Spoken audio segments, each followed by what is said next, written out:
বাংলাদেশের ইতিহাসে এমন ভয়াবহ দৃশ্য খুব কমই দেখা গেছে। স্কুলের শিক্ষার্থীরা প্রাণপণে ছুটে বের হচ্ছে, পুরো শরীর ধুলো আর ধোঁয়ায় মাখা।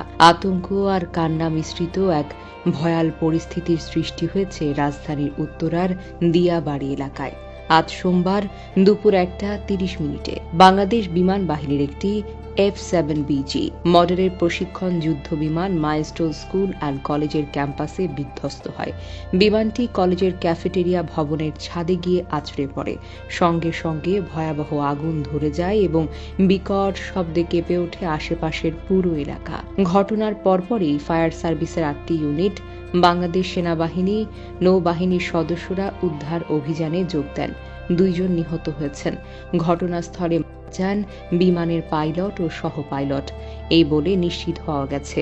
এছাড়া অন্তত 25 জন আহত হয়েছেন, যাদের মধ্যে কয়েকজনের অবস্থা আশঙ্কাজনক। আহতদের দ্রুত সম্মিলিত সামরিক হাসপাতাল ও নিকটবর্তী অন্যান্য হাসপাতালে ভর্তি করা হয়েছে।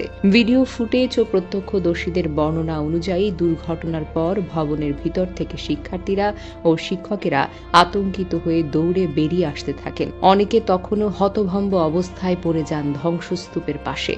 স্থানীয় বাসিন্দা, পথচারীরা উদ্ধার কাজে এগিয়ে আসেন। কেউ পানি দিচ্ছেন, কেউ আবার আহতদের সান্ত্বনা দিচ্ছেন। মানবতার এক অপূর্ব চিত্র ফুটে উঠেছে সেখানে।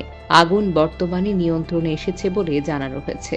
দুর্ঘটনার কারণ অনুসন্ধানে ইতোমধ্যে বিমান বাহিনী ও সংশ্লিষ্ট বিভাগীয় কর্তৃপক্ষ একটি তদন্ত কমিটি গঠন করেছে। এই মর্মান্তিক ঘটনায় সারা দেশে শোকের ছায়া নেমে এসেছে। ঘটনাস্থলের হৃদয় বিদারক দৃশ্য আর বেদনাময় পরিস্থিতি সবার মনে নাড়া দিয়েছে। বহু অভিভাবক এখনো খোঁজ নিচ্ছেন তাদের সন্তানদের নিরাপত্তা নিয়ে।